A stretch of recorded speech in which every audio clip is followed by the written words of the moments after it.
नमस्कार मित्रमैत्रिणींनो. थंडीचा पारा वाढला की घरोघरी डिंकाचे लाडू बनवले जातात. तर आज मी सुद्धा डिंकाचे लाडू बनवणार आहे. पण प्रत्येकाची पद्धत वेगवेगळी असते. तर माझीसुद्धा पद्धत आज थोडी वेगळी आहे. तर ती तुम्हीसुद्धा बनवून बघा त्याप्रमाणे आणि तुम्हाला आवडेलही ही मला गॅरंटी आहे. आणि अतिशय सुंदर होतात हे लाडू आणि 3 ते 4 महिने किंवा पूर्ण हिवाळा संपेपर्यंत हे लाडू खराब होणार नाही, याची पूर्ण 100% गॅरंटी आहे. तर आपण लगेच रेसिपीला सुरुवात करूया. तर त्यासाठी आपल्याला फक्त आणि फक्त 100 ग्रॅम गाईचं तूप लागणार आहे. तुम्ही गाईचं किंवा म्हशीचं कोणतंही तूप इथे वापरू शकता. तर मी इथं गाईचं तूप घेतलं आहे आणि 100 ग्रॅमच तूप आपल्याला लागणार आहे. फक्त मेजरमेंट तुम्ही लक्षात घ्यायचं आहे. लाडूमध्ये जे काही साहित्य आपण घालणार आहोत तर ते किती प्रमाणात घेणार आहोत ते तुम्ही नोट डाऊन करून घ्या किंवा लिहून घ्या किंवा हे आजची आपली रेसिपी तुम्ही सेव्ह करून घ्या. तर इथे 1/4 कप मी घेतला आहे डिंक. तर डिंक मोठा होता माझ्याकडे, तर तो मी असा कुटून थोडासा बारीक करून घेतला आहे. तर याचं कारण असं की आपल्याला डिंक जर बारीक असेल ना, तर डिंक तळण्यासाठी तूप आपल्याला खूप जास्त लागणार नाही. अगदी कमी तुपामध्ये सुद्धा आपण हे तळू शकतो. आणि डिंक तळताना मीडियम गॅसवर आपल्याला हे तळायचं आहे आणि पूर्ण फुलेपर्यंत ते तळायचं आहे. नाहीतर आतमध्ये ते कच्चं राहणार तुम्ही मोठ्या गॅसवर तळलं तर. त्यासाठी त्याला थोड्या थोड्या प्रमाणातच घालायचं आहे आणि थोडं थोडंच तळायचं आहे. एकत्र पूर्ण घातलं तुम्ही तर तो नीट तळला जाणार नाही डिंक आणि मग खाताना ना त्याचे कच्चे खडे जे राहिलेले असणार ते तुमच्या दाताखाली येणार, तर ते चांगलं लागणार नाही.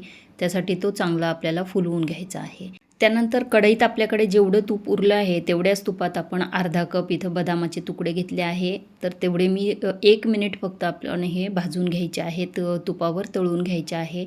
1 मिनिट हे तळून झाले की त्याच्यानंतर त्याच्यात आपण काजूच्या पाकळ्या करून घेतल्या. अर्धा कप पाकळ्या घेतल्या आहे इथे, कारण काजूला आतमध्ये कीड असते बऱ्याच वेळेस, त्यासाठी त्या पाकळ्या करून घ्यायच्या आधी.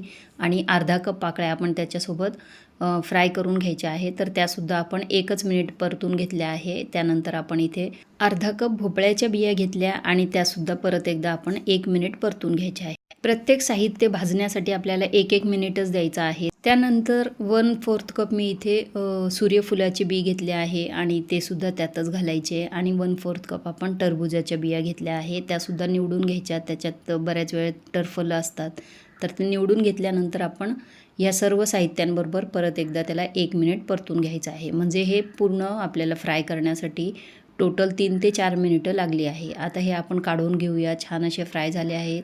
मस्त तुम्ही रंग बघू शकता आणि कुरकुरीतसुद्धा झाले आहे. आणि हे असं भाजून घेतल्यामुळे ना काय होतं, त्याला तेल सुटायला मदत होते. त्याचं जे नॅचरल तेल असतं ना, ते निघायला मदत होते आणि लाडूमध्ये आपल्याला तुपाचं प्रमाण कमी लागतं आणि जेवढे साहित्य आपण भाजून घेऊ तेवढं त्याची सेल्फ लाईफसुद्धा वाढते. त्यानंतर आपण कढईमध्ये 1 कप मी इथे सुकं खोबरं घेतलं आहे आणि ते नाही का आपण हलक्या सोनेरी रंगावर भाजायचं आहे. खूप जास्त लाल करायचं नाही, नाहीतर त्याला करपट असा वास येणार आणि लाडू चांगला लागणार नाही. तर ते काढून घेतलं आपण. त्याच्यानंतर 1/8 कप मी इथे खसखस घेतली आहे आणि तीसुद्धा अशी छान फुलेपर्यंत आपण भाजून घ्यायची आहे. आता ती काढून घेऊया. तर सर्वच भाजून घेतलेलं साहित्य एका मोठ्या परातीत मी काढून घेतलं आहे. आणि हे बघा, आपल्याला खोबरं असं कुरकुरीत होईपर्यंत, जसं की हाताने चुरलं ना तर त्याचा चुरा होतो, असं ते आपल्याला भाजून घ्यायचं होतं. तर त्यानंतर इथे आहे आपला भाजून घेतलेला डिंक. डिंकसुद्धा तयार आहे. तर आता मिक्सरचं मोठं भांडं घ्यायचं आहे आणि आपल्याला छोट्या छोट्या बॅचमध्ये हे काम करायचं आहे. तर आपण नाही का इथे 2 बॅचमध्ये हे काजू बदाम जे भाजून घेतले ते आपण 2 बॅचमध्ये थोडेसे त्याची जाडसर अशी भरड करणार आहोत. खूप बारीक करायची नाही आहे. अगदी त्याचे 2-2, 4-4 तुकडे होतील अशीच आपल्याला भरड करायची आहे. तर त्यासाठी मिक्सरचं जे बटन आहे ते तुम्ही चालू बंद करत असं भरड त्याची करून घ्यायची आहे. तर 2 बॅचमध्येही मी करून घेतली आहे आणि ती आपण बाजूला ठेवूया. तर त्यानंतर परत एकदा आपण कढई तापायला ठेवली आहे आणि त्यात जेवढं आपलं वाटीमध्ये तूप उरले त्यातलं निम्म तूप आपण त्याच्यामध्ये घालायचं आहे कढईमध्ये. आणि त्याच्यामध्ये आपण आता नाही का 1 कप गव्हाचं पीठ घेणार आहोत, जे आपण रेग्युलर वापरतो ना तेच पीठ मी इथे वापरलं आहे, जे चपातीसाठी आपण वापरतो.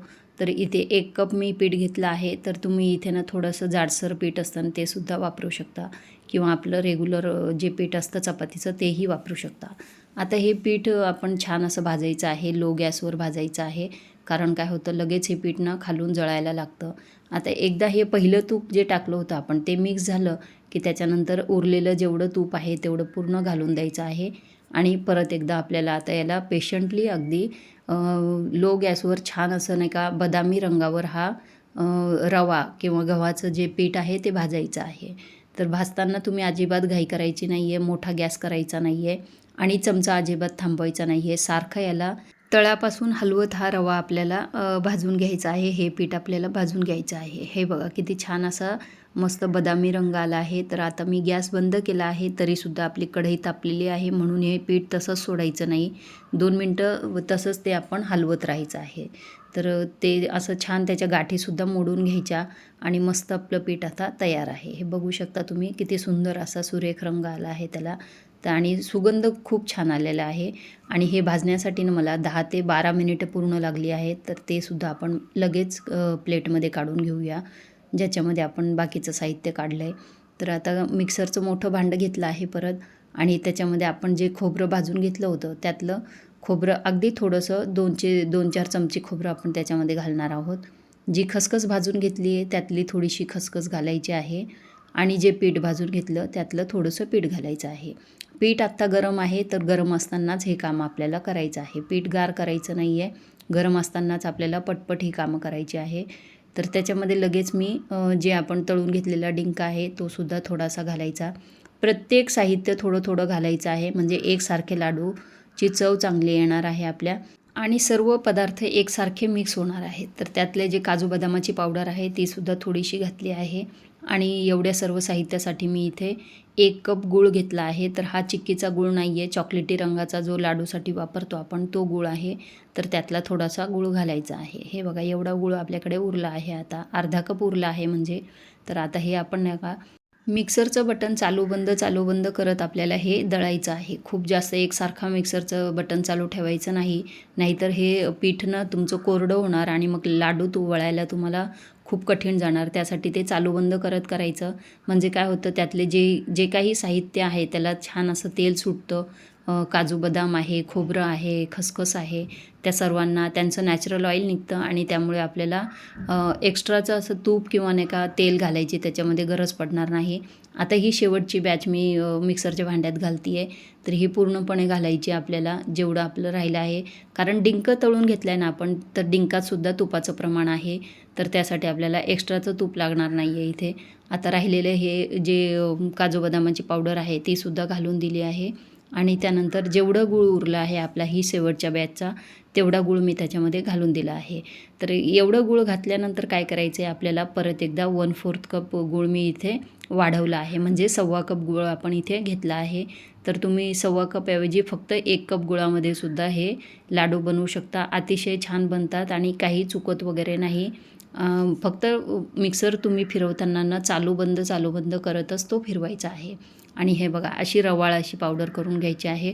खूप जास्त बारीक पावडर करायची नाही, नाहीतर लाडू खाताना ना टाळ्याला चिकटतात आणि ते चांगले लागत नाही.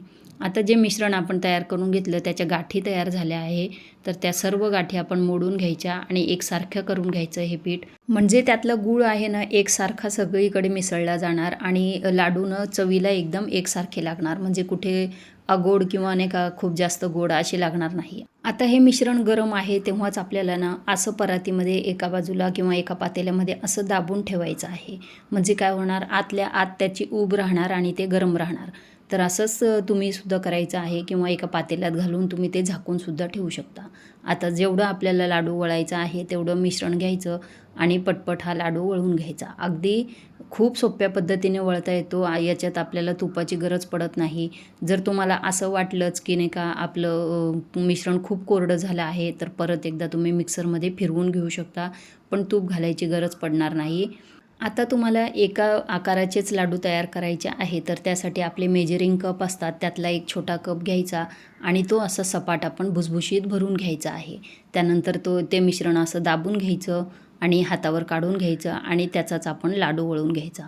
म्हणजे असं केल्यामुळे काय होतं, एकसारखे तुम्हाला एका आकाराचे लाडू तयार होणार आणि त्यासाठी तुम्हाला कोणत्याही वजन काट्याची गरज पडणार नाही. हे बघा असं छान मस्त लाडू वळला जातो. जर तुम्हाला असं वाटलंच की खूप आपलं मिश्रण कोरडं झालं आहे, तर त्यामध्ये तुम्ही थोडंसं अगदी 1 चमचा गरम केलेलं तूप घालून ते मिक्सरमध्ये फिरवून घेऊ शकता आणि तुमचं मिश्रण व्यवस्थित करून घेऊ शकता. त्यापेक्षा जास्त तूप तुम्हाला लागणार नाही. हे बघा मस्त असे लाडू तयार झाले आहे आणि 3 ते 4 महिने सहज टिकतात हे लाडू आणि पूर्ण हिवाळा संपेपर्यंत तुम्ही वापरू शकता. तर माझ्या एवढ्या मिश्रणामध्ये नाही का 30 लाडू तयार झाले आहे. तर तुम्ही यापेक्षा जास्त तयार करणार असाल तर जेवढं मिश्रण आपण घेतलं होतं म्हणजे जेवढे साहित्य आपण घेतलं होतं तर तेवढं ते तुम्ही दुप्पट किंवा तिप्पट घेऊ शकता आणि त्याप्रमाणे लाडू बनवू शकता. हे बघा कसा छान लाडू तयार झाला आहे. खूप तेलकटसुद्धा नाही आहे आणि खूप कोरडासुद्धा नाही आहे आणि सहज टिकणारा आहे.